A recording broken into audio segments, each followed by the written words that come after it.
Thank you, everyone. Let's dive into the discussion now.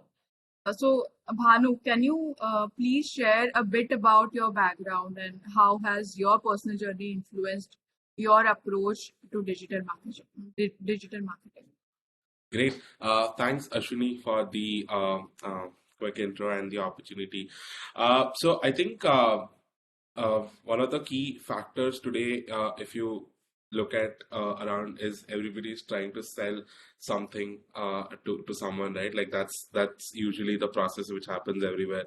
And over the past few years, because we have grown up digitally, you always see your ads. Now everybody is aware that your phones are listening, and if you want to, like, see your ad, you just say, hey, I want to see this thing. For example, I want to know something about going to Bali. So I just say, hey, tickets for Bali, and just within just 5 minutes, you're served ads, right? So I think the the curiosity of how this entire thing works, right, at the first place is something which has led me to come here, and obviously the entire math and the numbers, and you being trying to influence people through your ads and making purchases out of it. I think that's one of the most interesting things that has I think that's what has led me in a way to pursue digital marketing. I guess that's an interesting analysis that you have did and Yeah, that you did, yeah, and maybe your approach is really great. yeah. So, can you tell us a bit more about Beyond Ads? Then, how did you start? What's Yeah. the motive behind your brand and unique value proposition? Yes. How it differentiates from? Yeah. So, just a bit of background. I think when I started, so I was not straight up into digital marketing or Facebook ads or specifically into e-commerce. Um, I used to run a couple of my own stores back in the day, when in 2015 and 16, where the entire Amazon and all of your Facebook ads and this drop shipping kind of a thing was at rage. Like, it was at its peak moment by then, and I was a part of the bandwagon. I used to follow a lot of these gurus and did a lot of YouTube learning. Tried something in India, worked out very well, and fundamentally, what I realized is I am not a product person. I can't build a product. But then what I understood is I understood how to market it, right? So I understood the tools, I understood the channels, and just thinking about how to sell something was constantly a thought, right? And eventually I ended up joining an agency. I was the almost about the fourth or the fifth person to join, and I grew it to a team of about 120 plus people. And peak COVID time is where I think is where I've done my MBA in the agency business. And then, so the trend of how it evolved over the last 5 to 6 years has been absolutely, astonishing, because the speed at how it evolved, like from a cost per purchase to about 100 rupees to today, looking at a cost per purchase of about 1500 rupees, the learning curve has been amazing, right? So today, in terms of e-commerce, I just don't think only a particular agency or a particular person can grow a brand to 100 times, right? So after my previous agency experience, when I looked back at what is the value me as a marketer fundamentally is adding to a business, I realized that there is a gap in the market where people have a lot of capabilities, a great product, but have no direction and how to scale. Now, there are agencies where people offer A to Z services like video creative, influencer marketing, Facebook ads, Google ads, Amazon this and that, and all of these things together as a package, and usually make the clients lethargic that, hey, I hired an agency who does A to Z for me, so my brand is now going to grow, right? So I was to in a way in a similar setup, but then when I look back at what is the value that I'm adding, because fundamentally today you need to pick one thing and you just need to focus on that if you're master at it, because there are 100 levers which are moving an e-commerce website as of today, right? So I felt that gap after talking to a lot of founders. People mentioned, see, I've got a great creative team in place, I've got a great product in place, we need someone to lead it, right? So that's when the idea of Beyond Ads has popped up. So my both my partners Krishna and Bhuvnesh, all three of us have different fortes. So I have my forte is Facebook ads and retention marketing, while Krishna looks into Google ads and Amazon ads, and Bhuvnesh is into CRO and website development, right? So all three of us combined together are a perfect fit for any e-commerce brand who is looking to scale. So we don't do creatives and everything in-house, but we are data guys, right? Like we look at data, we understand channeling of the consumer, we understand consumer journeys, and it's just not at the acquisition. Today, a lot of both the from a brand end and from the agency end don't focus on retention, right? The key metric today is to acquire a consumer and bring them back. So with these gaps in place is what we have understood that this is something which we can really fill, because one, over a period in time we have seen the evolution. We understood that okay, this is something which we need to like really this is our forte, and we can actually add value to the brands who are looking to scale. Obviously for beginner brands, it is quite difficult, because for them both they have limitations in terms of the budgets and the scale at which they want to go, considering the nature of the business. But for a brand who has already established and is at a certain run rate, and we guys come in as catalysts and scale them from 10 to 100. Basically, if a brand is at has done something from 1 to 10, 10 to 100 is where we come in. So yeah, fundamentally, I think we are more of catalysts you can consider for scaling any given brand, with more of a data-driven approach. I think Bhanu, if I see your journey right from the beginning, you're really, really clear with what you want to do. Like Yeah, even analyzing and observing everything and studying it, and then deciding on this is really important for the marketers out there who are just pass out, or they're pursuing their career in their initial they're into initial days. So this is really important. Like for me also, like to be clear with what you want to do and what is your forte, and this will take you maybe your personal and your client's journey to maybe 10 to 100 or yeah, thousands. yeah. I It is pretty interesting. So, Thank you. so how do you measure success of your marketing initiatives, and what are the key metrics do you focus on? Like, See, honestly, it depends on brand to brand, right? To be very honest, if I talk about current situation today in comparison to like a couple of years ago, let's say especially the peak COVID time, where a lot of money is being flowed, pumped into your fundings and a lot of DTC brands. Every single founder that I spoke to was just about top line revenue, right? I just need to show how many customers I have acquired. I just need to show this growth. Let me show my best sellers, get this visibility, do that, get this, right? But as of today, the same founder a couple of years ago who said me the same things today is about, hi, can we just focus on sustainability? It's okay if I don't do a crore rupees in revenue, but I'm okay in doing 50 lakh rupees of revenue at a certain ROS, right? So as of today, I would say one of the biggest North Star metric every single DTC brand today is focusing is on about sustainability, is about profitability, right? Because the problem in the entire industry as of today is India being a price sensitive market. Everybody is after in acquiring those consumers just by not selling the product, but by devaluing the product and discounting the product and just trying to acquire the consumer. So today, one of the biggest challenges we as marketers focus, or at least at Beyond Ads, the biggest challenge I have with my clients is they ask me to do a sale, but I'm like, no, it's not the right time to do a sale. Which in majority of the cases is other way around, that marketers go, we need to do a sale, we need to do a sale. I think the underlying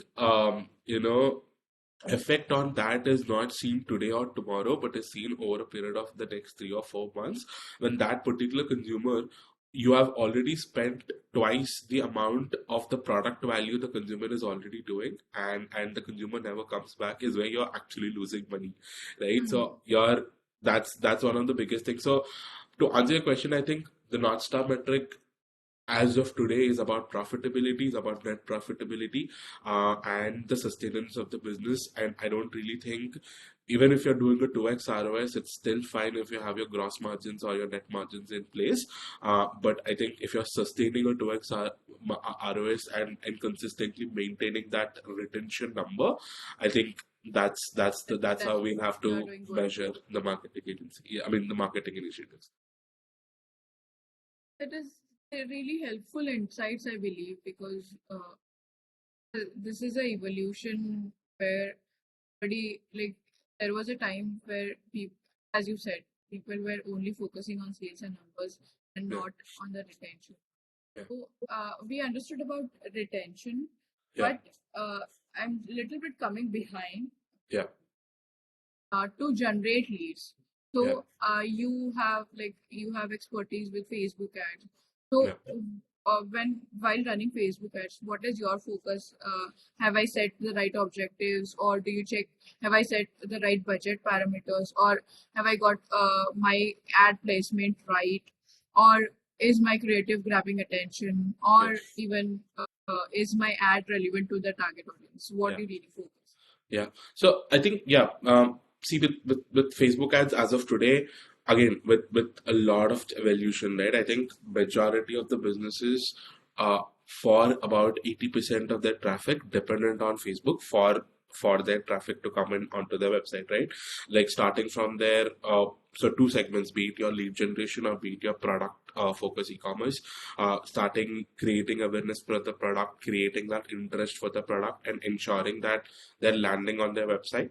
And then again, once they land, again retarget them to bring them back to the website. So all of these things, there are way more deeper set of analysis and funnels that are usually built out, right? So, and one of the key factors today is the creative, right? That's the way where everybody is focusing towards, right? So be it a video, be it a static, be it a carousel, so multiple ways of creating awareness for your product. I think that is one of the key factors for your success in Facebook ads, because all the numbers that you see or are or that are populated today are just behind that creative, that one creative reaching out to the right consumer to create that interest or that aspiration to buy the product, and someone ending up buying that particular product. So that journey through Facebook ads is the thing. So creative, I think, is the main focus for your success of your acquisition campaigns.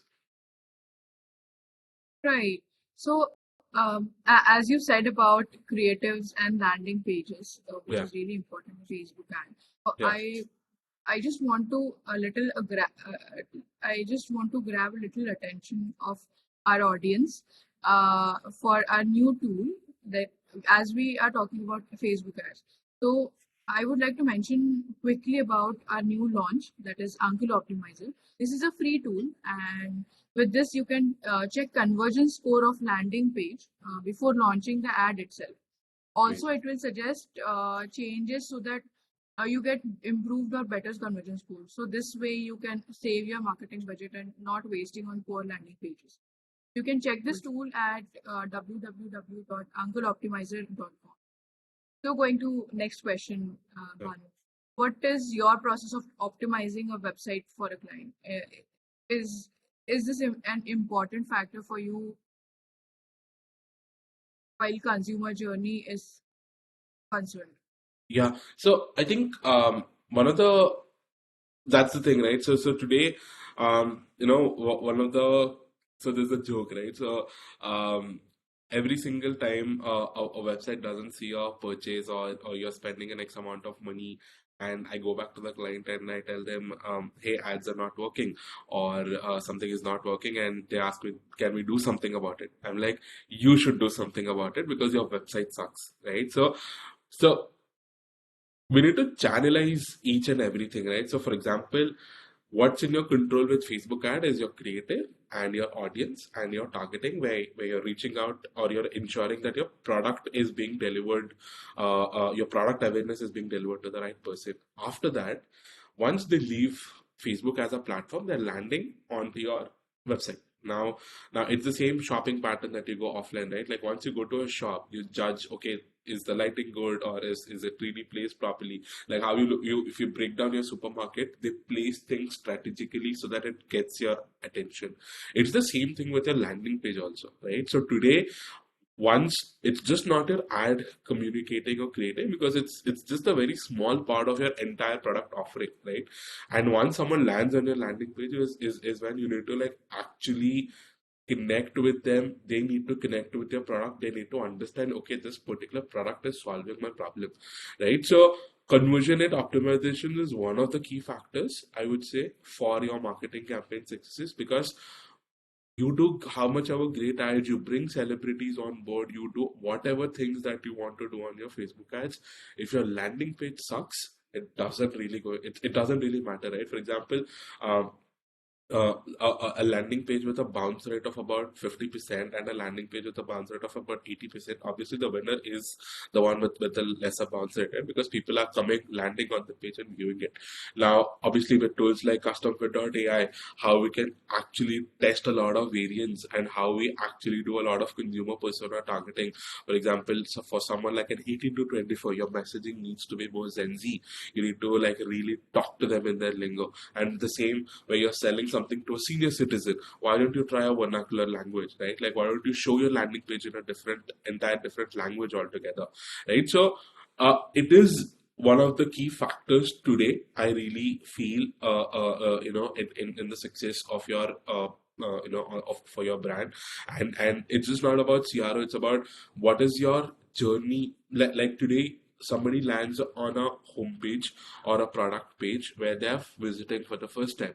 And when they're coming for the next time, why are we still showing the same landing page? Why can't we show a different Mm. landing page of the same product, right? So again, that is something which is going to be a revolution going forward, because you need to start doing that, right? Every single time. Why can't we just run the same ads on all the funnels? No, you're not doing that. How you're funneling your creatives at each funnel, it in the same way you need to funnel your landing pages as well. That is when you will actually be able to really see great amount of results. And I think, yes, I think as much as each of these platforms play a crucial role, website and your CRO stands at the top of my list for a better conversion or the success of any e-commerce marketing campaigns. That's that's how we actually found out the gap in CRO, and we tried to solve it with the no code category. Yeah, yeah. So, That is very and nice. that's one of the other things, right? Even just like a quick shout out to even Custom.ai, is CustomFit.ai is it's easy for my team to utilize, right? For me, obviously, for someone who is with a vast set of experience and almost 7 8 years, we understand what needs to be done. But for someone who's a beginner for about 1 year, 1.5 year into marketing, I mean, the marketers also do want to explore, but a little lack of education and a little lack of ease of product, I think a lot of people take a step back. But I think, yes, the tool is absolutely great even for beginners, and which I think is definitely a great value addition if someone is trying to adapt it at the early stages, because this is one of the biggest roadmaps I can see in terms of the growth of e-commerce brands. So yeah, absolutely. So, coming to the strategy, Yeah. I would like to understand, could you share a specific digital marketing strategy that has yielded a significant results for customer acquisition? See, I think explaining the product, right? I think staying transparent about this. For example, uh, for one of our skincare brand that we are working with, um, they were they never discounted their products. They stood core to their value. I don't think a marketing campaign or a strategy can just lead to a great set of or a cheaper set of customer acquisition. It's more about the brand ethos and the values, how transparent they can be in their entire proposition, and how are people organically reaching out. I think one of the biggest key factors here would be is how is your organic response. Not every brand today in the organic world is trying to sustain, right? So I think going big on underrated platforms as of today, something like a YouTube, right? YouTube Shorts, all of these platforms are actually very underrated and are actually low cost marketing strategies in order to acquire consumers for a longer term, because you create a piece of content today, which is, I think, one of the biggest key factors where brands are failing as of today, is because the founder or the promoter is not actually ready or capable of to go out in front of a camera and explain the product specifically to their audience. But I could see a lot of brands evolving from this and doing long form content and short form content and posting on YouTube,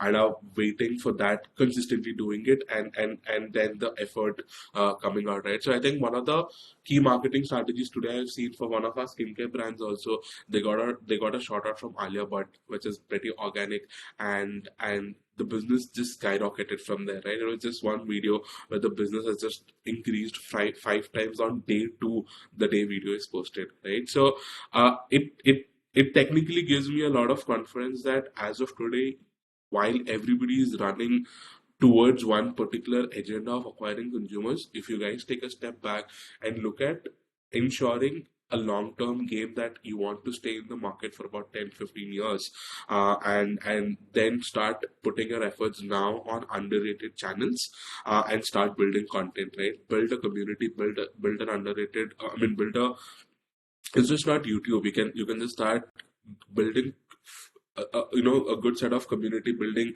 If you're able to do with your existing customers, they will bring in more amount of people, right? Affiliate marketing is long gone story. Nobody talks about affiliate marketing as of now, right?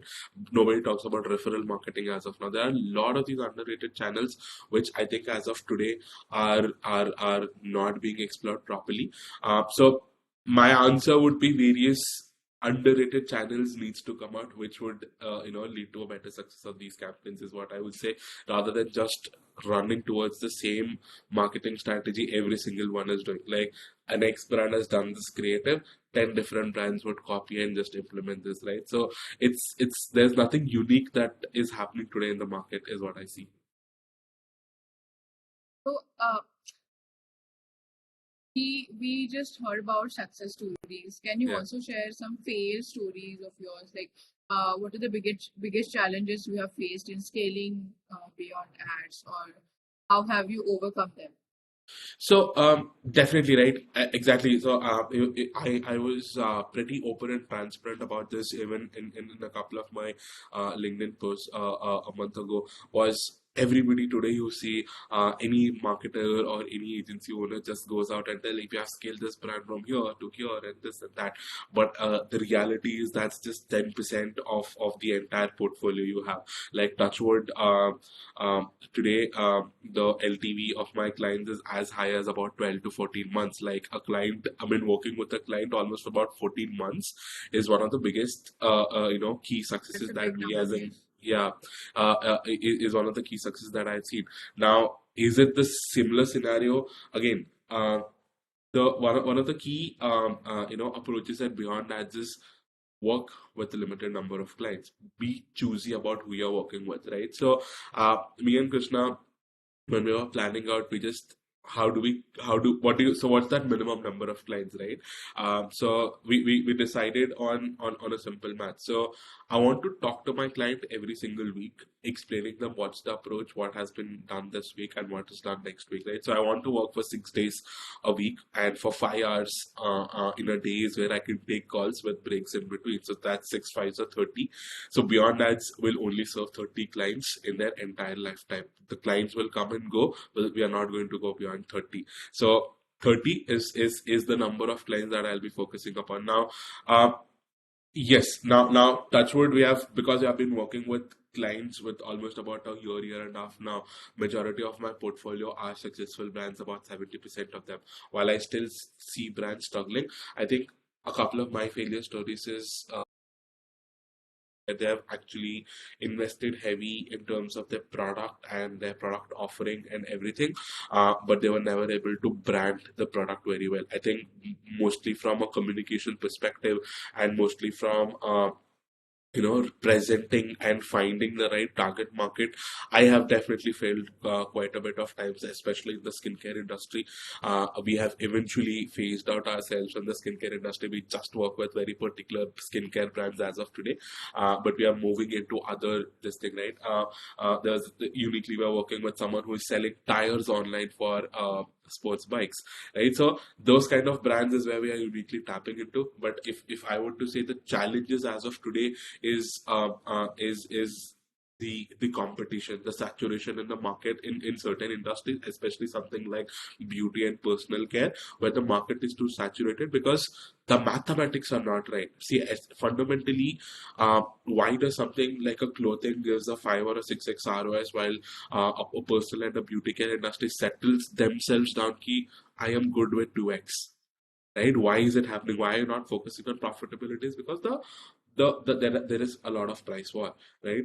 A brand like a H&M and Zara can sell a hoodie for $2,500. There are also brands who are selling the same similar quality for $1,500. But the problem is, especially in the beauty and personal care industry, for example, a cleanser can't be sold for more than about 500-600 rupees if you want to attract the mass market, right? But for the kind of quality and for the kind of products, the mathematics doesn't work, right? Because there are hundreds of brands starting to sell the same product from 50 rupees to 10,000 rupees, right? So where are you fitting your market, or who is the target market you are concentrating to, is one of the biggest challenges brands face. And we are also not able to align uh, that particular brand in those phases. So I think the failure stories, especially for Beyond Edge, would be with those certain set of challenges of positioning and target marketing. Um, and on the opposite side entirely, not everybody is passionate, from a team perspective. Okay, why do I have to like scale this brand? Like today, just before this call also, I was just going through some creative analysis. All and my entire team is on a holiday because it's a Saturday and a Sunday, right? But I am spending money 24/7, right? Like every single second we are spending someone else's money. So I think the challenging part in this entire business is to stay awake every single time, because you never know when the chaos is going to come. And finding the right team, for me and Beyond That, has been a challenge. I've interviewed about 300 plus people over the past 120 days, and I've hired zero people just because they My don't fit a goodness. certain criteria, right? So This is yeah, it so is clear and challenges. deep. Yeah, so because it's a two-way thing, right? Like both from an agency business, sustaining the clients and also sustaining the team. I think both these two are major factors, and we being the bridge, because we know what needs to be done there, we know what needs to be done here. So the challenges are pretty certain, but the solutions are very ambiguous, and it takes a lot of time at a point in time to solve. So about 18 to 20 months into the business, I still operate at a very lean team size. Working for 30 clients, there are only 15 people, the top-notch people, right? Like they have been trained for quite a rigorous amount of time, trying to explain pattern. It's not about an SOP. It's about how to improve themselves as a marketer rather than just a bookish theory, right? So both ways there are challenges, but I think.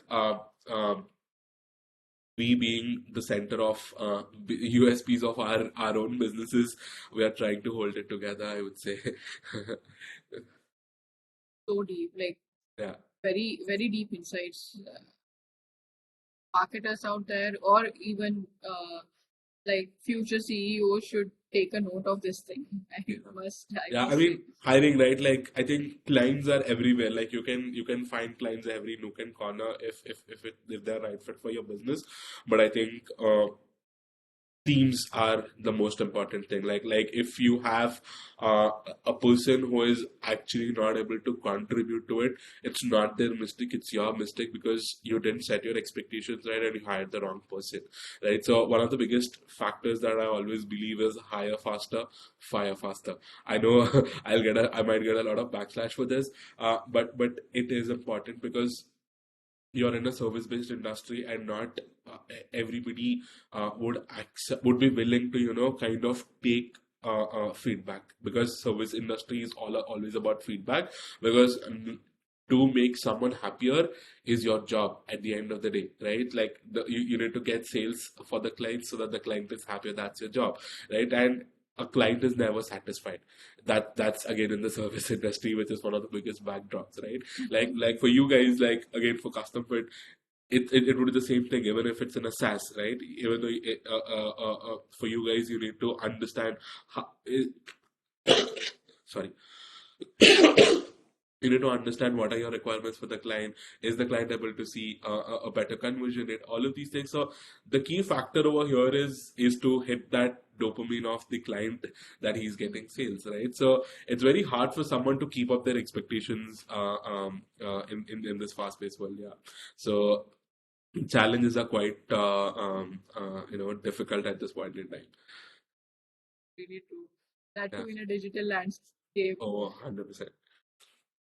So, how do you integrate emerging technologies such as AI or AR into your marketing strategy?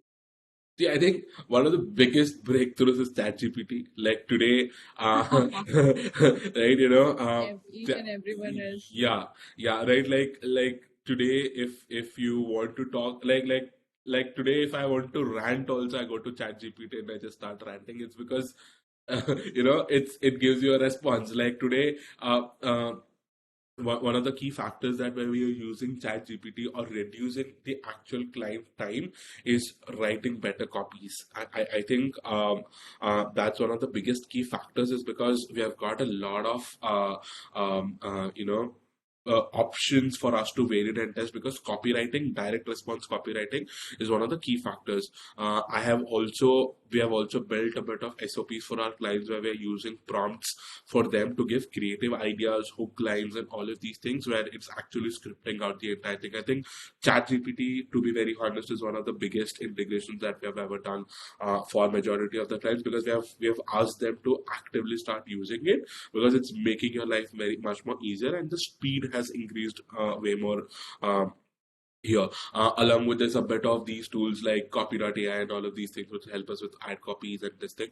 I think creative, or generally building creatives, there are a couple of tools called AdCreative.ai and stuff, which are trying to do it, but I still think it's going to take a lot more time in terms of users to adapt to it, because the prompts and what we need from a vision perspective is still way more ahead in terms of adapting it. And obviously, again, tools like CustomFit.ai, which helps us to optimize our conversion rates and all of these things. Even a bit of tools like Clarity, where we look at heat maps. So all of these tools go hand in hand, right? For example, we look at all our sessions, we look at all our heat maps and recordings on Clarity, and then we come to landing page optimizations, and then we decide on an entire different UI and UX, and then we push it to, let's say, for a couple of my clients where we're using custom, we just go start edit all of those, chop whatever we need to do, and then it's a cycle, right? Like it goes to the ad team,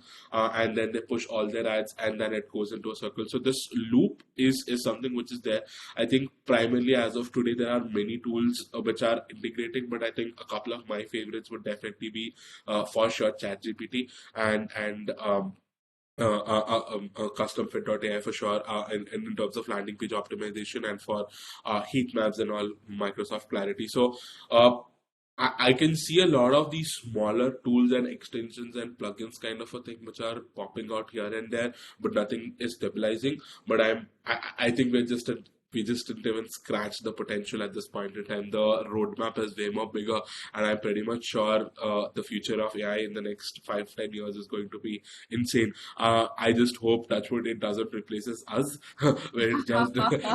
It just goes. Someone Yeah, is doing a full marketing effort for you. yeah, yeah. Like the client goes in, hey, get me these number of purchases for this cost of purchase, and the AI is just going to Facebook and it's just running an ad by itself, right? So, I yeah, I think, wish. yeah, I wish there would be a day, but now I don't wish it would be a day, right? So, yeah, but yeah, that's how We these are really the kind hope of it will tools. not.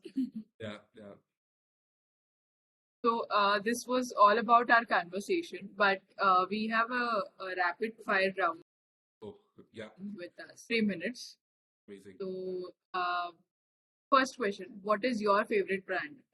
Like in as far as marketing is concerned. I think I would say so. I really like very community-led brands. All of these bigger brands definitely have a lot of vision, but there is this brand called Blue Orange. It's a streetwear brand, and I really love their entire marketing strategy and approach. So, uh, they are a great community brand. They get sold out just through an Instagram story.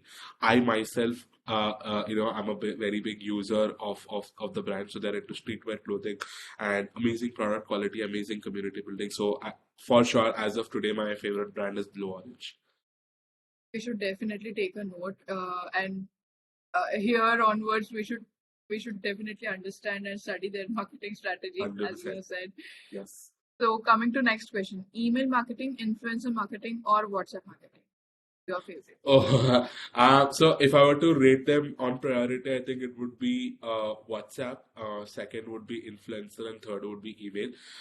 Sadly, no one in India utilizes email except from a professional perspective until and unless that is required. All your personal emails have a lot of spam emails where your open rates are zero. So I think an email, by the time it is gaining prominence in India as both as a service and as a marketing tool, WhatsApp just came and like washed it away. So I think like Very true. WhatsApp.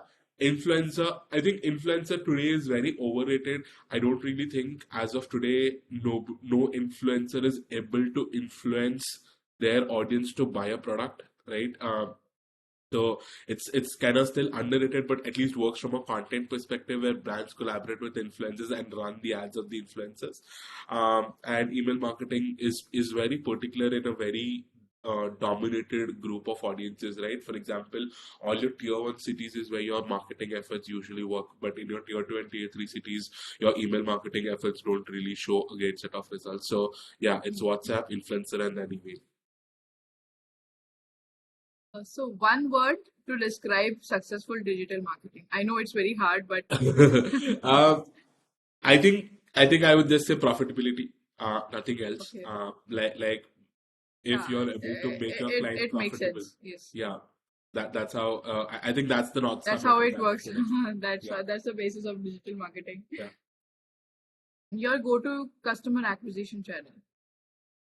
Oh, Facebook. There's no better tool than Facebook. Like your TikToks come, your Snapchats come, all of these come and go, but nobody can beat Facebook or Instagram as of today. That's I perfectly agree with you. Yeah. Favorite digital marketing campaign of all time or Oh, Facebook campaign? that's a tough one. I think I have a couple of favorites by these bigger brands. I mean, obviously, something like what I think Zomato did, that billboard campaign, where everybody just replicated that entire trend. And very recently, the one which was done by Barbie, the stickers which have come in. Now, both of these are not e-commerce centric, but I think why I think it is those are great is because those are very simple but are very engaging. Like you could create a snowball effect through a single Instagram post where somebody just some ideas popped up for someone and they just randomly put it. Nobody anticipated it would go viral, but brands adapting to it and making it viral and big. I think that's the biggest. I mean, in recent times, those two are my favorite because both of them are engaging, both of them are unique, and it really engages with the consumer, which is getting their attention at the end of the day, right? So I think, yeah, those two would be my favorite campaigns. Biggest challenge in one word or one sentence. Acquisition. Okay. I think, I mean, it is because if you have a great product and if you are acquiring consumers, your retention is sorted. But if you have a bad product and you still ask me to acquire consumers, or if the consumers are not buying, I think that's one of the biggest challenges as of today, I would say. The most effective call to action that you have used. get offer because it just works, right? Oh, Get that offer. really works. Yeah, like you are not. So these days, what you're normally doing is instead of shop launch, you're just putting all our CPAs to get offer, just so that people are like, okay, there is some offer, let's go and buy. I mean, Indian people, when you say offer, they go bonkers, right? So I think get offer is like the best CTA that I've ever used. Yeah, And last question, like yeah, one piece of advice for marketers out there. I think which I have like concluded from this conversation is do have this clarity in your whatever you're doing, like yeah, not even marketing, but and be clear plus be specific. yeah. But I would like to hear from you So I think, what piece of advice you will. yeah. So I see. I think I cannot just summarize into one, but there are multiple parts to it. Like primarily, I would say first, understand if you were a user. If you're selling a product, understand if you were a user, would you use it or not, right? Validate the product that you're trying to sell, one from your own perspective, whether it makes sense, right? Uh, like maybe you might not be a direct consumer, but if you were to fit in that consumer persona, would you buy that product or not? If the product doesn't qualify for you, it is not going to qualify for a lot of people, right? So that's the number one. Number two is understanding the requirements for your clients, right? Like for marketers, is it what is it the client needs? Does the client need awareness? Does the client need sales? What is understanding the requirement? And third is try to be creative, right? Like every single time something is not working, just don't go out and do a sale, right? Like try to be creative, try to come out with interesting ideas, interesting social media campaigns, interesting creative campaigns, so that you're actually able to go ahead and sell out your product. So I think these three would be main, and the last and the most important point is numbers, right? Like data. The key metric of something not working is quantified in a number, and if you understand that number correctly, your campaign would be success. Your number is to just move it from a 0 to a 1, and you would see a difference, right? So I think these would be the major things I would say for anybody who is starting out, that these four metrics, if you're able to solve, or if you're able to break or crack it down, you should be able to see decent amount of success. Thanks, Banu. Yeah, Thank you, everyone. Great. It was really great having you here with in our podcast, Banu. It was a lot to learn from you, and I'm sure our audience will also be surely benefited with your insights. So, if anyone 100%. has any queries, anytime they can reach out to us at reach@CustomFit.ai. Amazing. Thank you, Banu. Great. Thank you so much, Ashwin.